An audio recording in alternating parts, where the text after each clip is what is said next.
Welcome to Shriji food. હું છું મનીષા ઠક્કર. આજે આપણે બનાવીશું ફાડા લાપસી, જેને આજે આપણે કુકરમાં બનાવવાના છીએ, જેથી એ ખૂબ જ ઓછા સમયમાં બનીને તૈયાર થઈ જાય છે. ફાડા લાપસી લગભગ દરેક ગુજરાતીના ઘરમાં બનતી જ હશે, પણ જે નવી નવી રસોઈ શીખે છે કે જેનાથી ફાડા લાપસી પ્રોપર નથી થતી, તો એણે કઈ વસ્તુનું ધ્યાન રાખવું અને એનું પરફેક્ટ માપ કેવી રીતે લેવું એ પણ હું તમને આ વિડીયોમાં જણાવીશ, જેથી તમારી ફાડા લાપસી જો પહેલીવાર બનાવો છો તો પણ ખૂબ જ સરસ બનશે. તો ચાલો એને કેવી રીતે બનાવવી એ જોઈ લઈએ. નવી નવી રેસીપી શીખવા માટે ચેનલને સબસ્ક્રાઇબ કરવાનું ના ભૂલશો. બાજુમાં રહેલા બેલ આઇકોન ઉપર ક્લિક કરી દો, જેથી દરેક નવા વિડીયોની જાણકારી મળતી રહે. હવે શ્રીજી ફૂડની એપ તમે ગૂગલ પ્લે સ્ટોર અને એપલ સ્ટોર પરથી પણ ડાઉનલોડ કરી શકો છો. ફાડા લાપસી બનાવવા માટે અહીંયા મેં મોટું 5 લીટરનું નોનસ્ટિકનું કુકર લીધું છે. એમાં 5 થી 6 ચમચી જેટલું ચોખ્ખું ઘી ઉમેરીએ. તમે ઘી ઘરનું બનાવેલું કે ગાયનું કોઈ પણ લઈ શકો છો. ઘી ગરમ થાય ત્યાં સુધી આપણે ફાડાનું માપ જોઈ લઈએ. તો 1 વાટકી અહીંયા મેં ઘઉંના જે મોટા ફાડા આવે છે એ લીધા છે. આમાં નાની સાઇઝ પણ આવે છે, એ લેવી હોય તો પણ લઈ શકો. આ ફાડાને બીજા એક વાસણમાં હું લઈ લઉં છું. હવે જે વાટકી કે કપથી તમે ફાડા માપ્યા હોય એના એ જ માપથી તમારે 3.5 ગણું પાણી લેવાનું. તો આ જ વાટકીથી 3.5 વાટકી માપીને પાણી હું બીજા એક વાસણમાં લઈ લઉં છું. તમે જો નાની સાઇઝના ફાડા લીધા હોય તો એમાં 3 વાટકી પાણી પણ ઇનફ થઈ જતું હોય છે. આ મોટા ફાડા છે એટલે 3.5 વાટકી પાણી આમાં જોઈશે. અત્યારે ઓછી ક્વોન્ટિટી લીધી છે. જો ઘરે કોઈ પ્રસંગ હોય ને વધારે ક્વોન્ટિટીમાં બનાવો તો તમે મોટી તપેલીના માપથી પણ લઈ શકો છો. તપેલીના માપથી જે ફાડા લીધા હોય એ જ તપેલીથી 3.5 તપેલી પાણી તમારે લઈ લેવાનું. આ પાણીને બીજા ગેસ ઉપર હું ગરમ કરવા માટે મૂકી દઉં છું.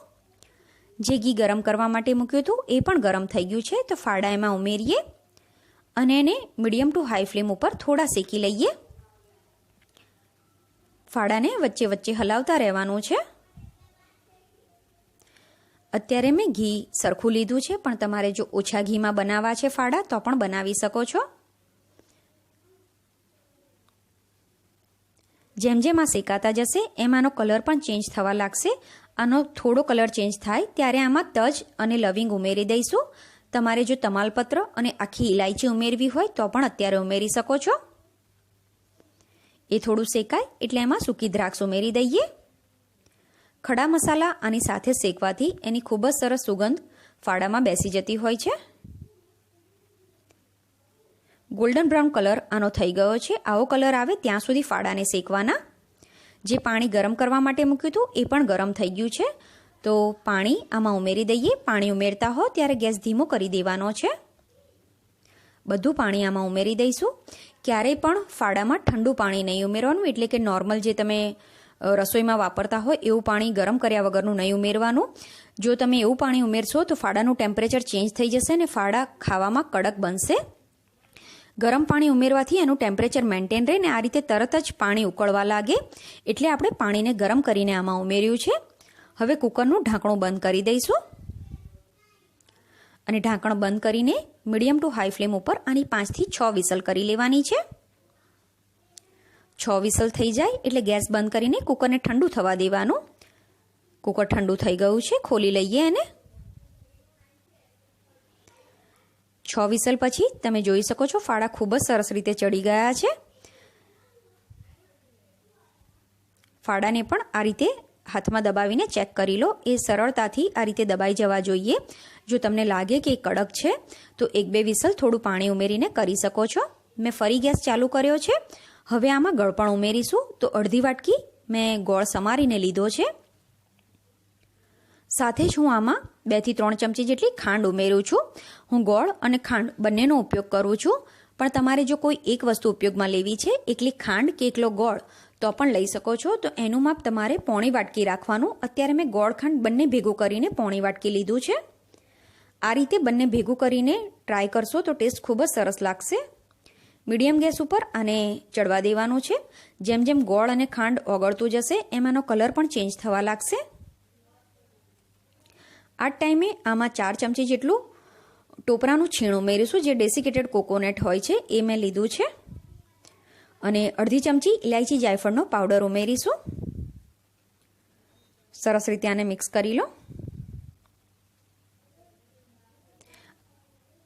તમે જોઈ શકો છો ધીરે ધીરે થીક થવા લાગ્યું છે.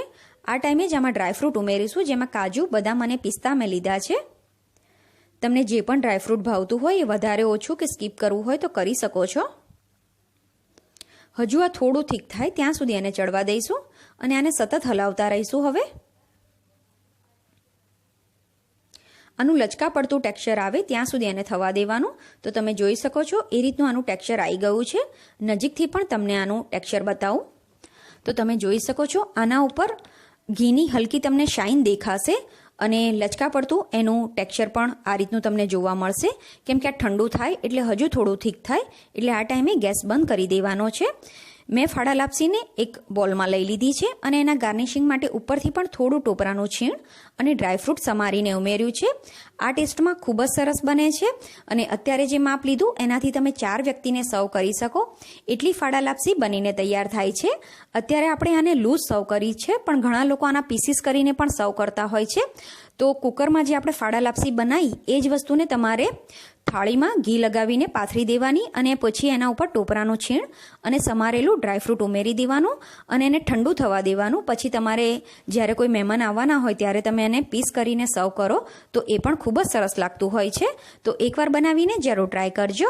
આઈ હોપ તમને આજની રેસીપી પસંદ આવી હશે. ફાડા લાપસી બનાવવા માટે અહીંયા